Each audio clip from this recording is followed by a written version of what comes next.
In this video, we'll be showing you guys how to remove the DPF cat and secondary cat out of a 2013 Volkswagen Jetta TDI with the 6-speed manual. So this procedure is pretty straightforward, and we're going to be doing this without any cutting. So there are simpler ways to do this if you do make a few quick cuts, but if you want to keep your DPF intact, this is basically the easiest way I've found how to remove the DPF cat and other components out of these cars. Make sure you have jack stands, jack, some tools, and a little bit of time because this will take a minute. All right, it's time for the delete. So the Jetta partially lifted up. We're gonna get that DPF and all that up and out. So I'm gonna do this without cutting. If you guys do want to see a version with cutting, check out my video on the Passat. That'll show basically where you can make 2 quick cuts and you can just slip that whole unit out a little easier. Anyways, I'm gonna get this thing lifted up just a tad more in the back, and then we're gonna undo all of our bolts under the hood in the engine bay, and then we're gonna go down below and get all that stuff loosened up, and then take this thing down and out. So I'm gonna start by first kind of cleaning up and getting all these sensors and wiring looms undone. So you have a few different differential pressure sensors for the DPF. Getting those out early will make things a little bit easier down the road, and at least unbolting will definitely help. So a lot of this stuff, like this whole loom, you can slip it out of its little retainers and start to disconnect all that. We might wait till the DPF is out to actually pull that oxygen sensor and EGT sensor that's right there.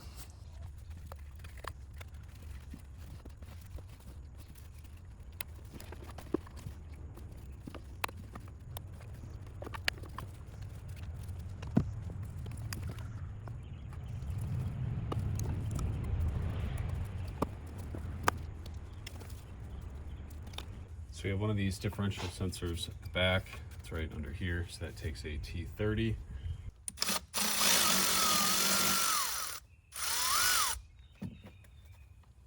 We're also going to have this sensor right here. This one has to go as well. Also a T30.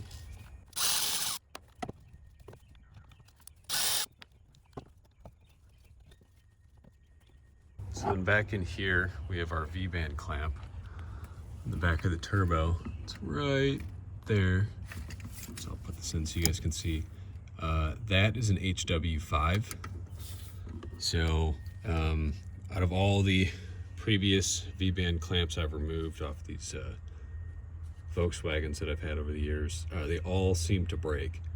So 100% order new V-band clamps. I'll link those in the video description. So let's get this up and out.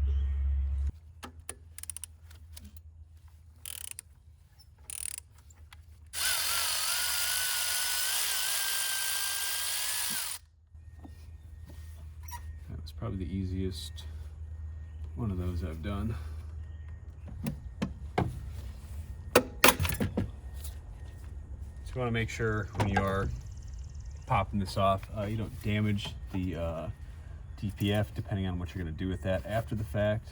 So that one hit allowed the bottom part of the clamp to break free. So now we just have the top. So with the car jacked up, again, please be safe if you guys do this. So we have these 2 bolts, these 2 additional HW5s, this connector. Come on, baby. That HW5, those 2 exhaust hanger bolts. And then I'll also show you guys the EGR that's mounted on the back of the engine in a second. And then right up in there. So then right in there, that is for your EGR. And then you can see right now in the center of the frame, you have 2 additional bolts that mount that EGR little pipe to the cooler that's on the engine. So the Jetta and the Passat do have some differences. The Jetta does have more clamps, which makes things a lot easier. The Passat doesn't, which is why I recommend cutting the Passat. So I'm gonna get those HW5s. Let's get these clamps off. Let's get the secondary cat and all that undone and go from there. Here's the back of the car, front of the car. So we're gonna start by taking these two off, HW5s. Then we're gonna take this one off. Then we'll do those bolts at the bottom. And then we'll remove the support brace. And then there's a few more bolts on the back of the engine that the DPF secures itself to.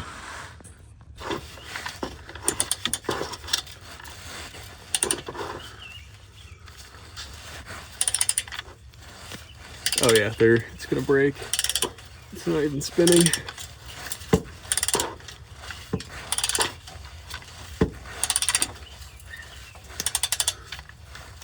I'm really surprised it actually, there you go. Yeah, so these ones are kind of cooked. So, again, we won't need these at the end, but we'll have to use a pry bar and a hammer to pry these things up and off. So we got one more. This will probably snap as well. Make sure we're fully seated. Oh, that one actually comes off.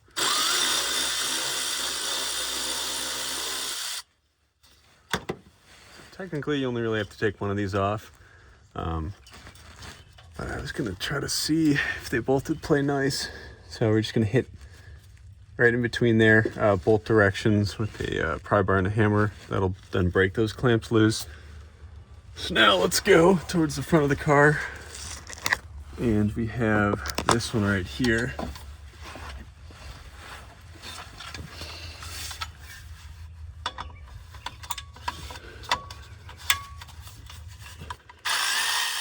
Wow, yeah, that's coming off too. So yeah, look at that. Makes it a little easier.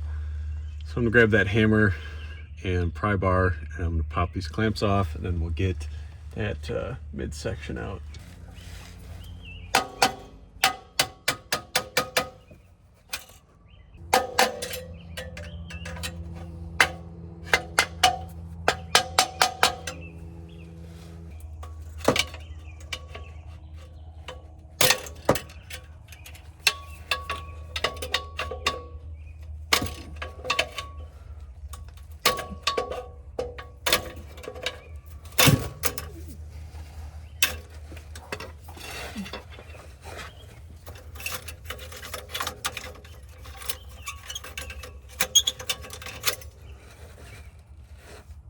There's one.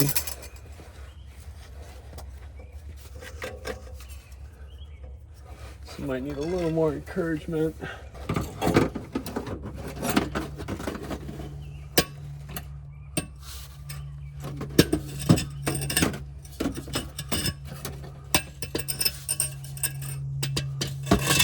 Cool, well that's a good start.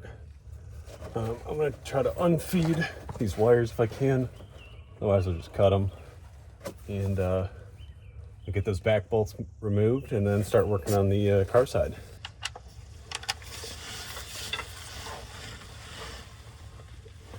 I only need to get one of these to pop. And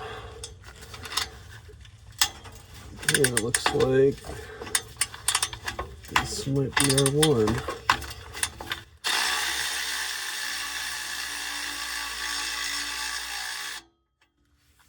See if we can just slip this thing up and out. Nope. I guess we might need the second one as well.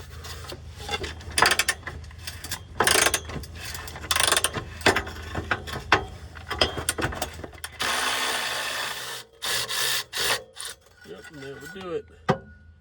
So now we got those two right there. And then we're gonna get that EGR bolt also taken out. So these should be 13s.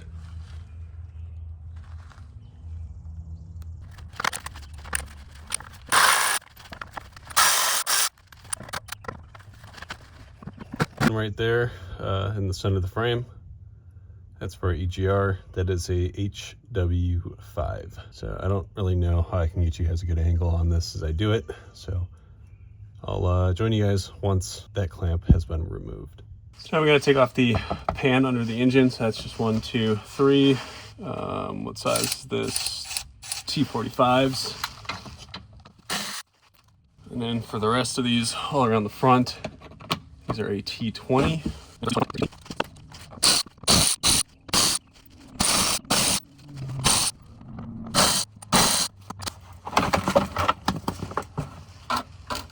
Oh, hey, looks like I dropped a screwdriver in there some time ago. So now at least we're here, we can take off this axle shield. Now that we can get fully under the car. I'm gonna put some safety glasses on. But that axle shield right here with these 2 bolts, this has to go. And we have 2 additional DPF bolts right here. These have to go, or nuts, excuse me. You can see that EGR pipe is out, so it might even be easier for you guys to hit it from this angle, depending on what you're working with. And then we have our EGR cooler, which is behind here. We'll take a peek at that. And then we're gonna get this thing up and out. So I'll probably end up pulling one of the lower motor mounts to allow me to move the motor forward to get this thing up and out the top. If you guys aren't feeling that, you could actually just cut it right here and it will slip out with that cut. But again, you kind of ruin the resale value of this thing. This axle guard bolts are 16. I'm just gonna zip these 2 out really quick, remove the shield. So this rotates up, around, and over the axle, and then you can get it down the backside. So I'm gonna get that out, and then I'll show you guys the back of the EGR cooler, and then we'll get these last 2 bolts out. All right, so those 2 are out. Thing rotates up and out. You can see here, that pipe in the center of the frame, that is the EGR that connects after the DPF. So we're gonna get those 2 bolts out, remove that pipe, and that'll give us a lot more room to get the DPF out. So again, those are just the stuff, the bolts in the center of the frame. So I'm gonna get those out. I believe those are also a 13. All right, that pipe came out. That's what it looks like right there. So we have our last 2 in the DPF. And then our EGR, we have our sensor connector right here. I'm just gonna pop this one off as well because we're no longer gonna be using this. Debating. There we go, connector out. I'm probably gonna end up just jumping that with a little elbow that I have, just so it's there's no chance of that thing leaking, but we'll get to that potentially later. DPF is the main focus now, so I'm gonna get those 2 bolts out. Those are both out, so we got 2 more up top, and then should be good to pull it. So I'll show you guys where those bolts are. Those are kind of sneaky. All right, so unlike the Passat, this one does not have 2 of those top bolts. Once that clamp is done, your DPF is free. So before we start yanking on this thing, you want to make sure everything up top is free. So I do have one more hose clamp right here to get, and then the unit should be ready for removal. So to make this thing a little slimmer and easier to get out of here, in the center of the frame, you see that thing right there, that's a pressed in stud. So there are 2 bolts on the, or 2 nuts on the top of that. So that's on the DPF. So by removing that, that'll give me more clearance to get this thing up and out. So those should also be a 13, and I'm gonna remove those and pop that bracket right off.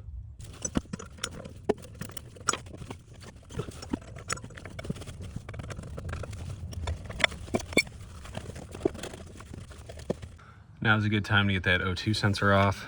So I have this little removal tool that'll go over the end of it.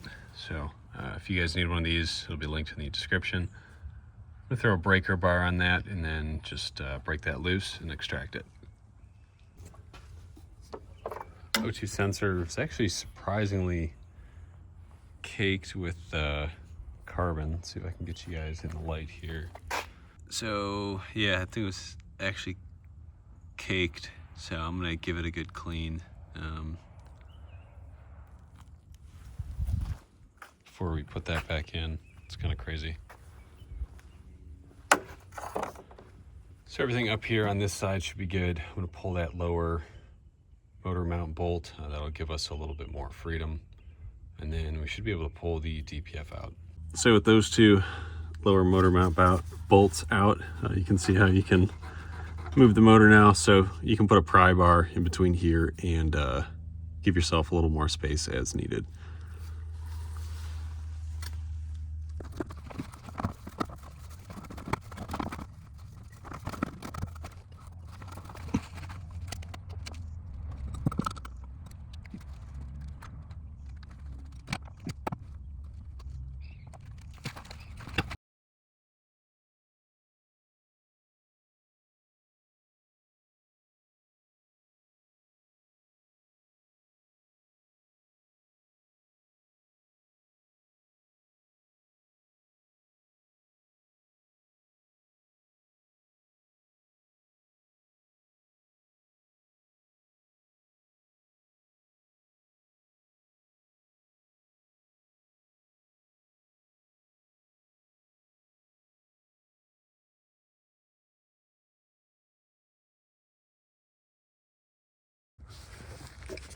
All right, DPF is out.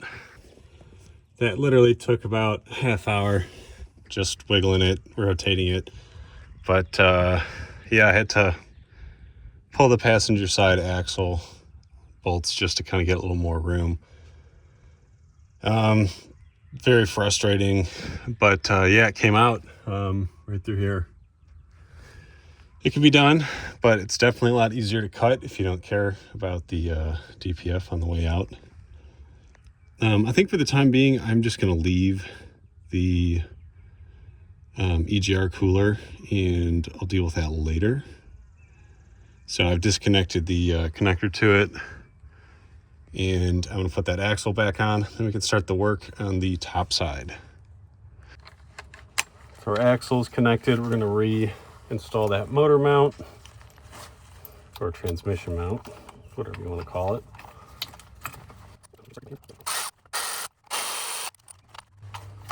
We're gonna put our axle cover back on.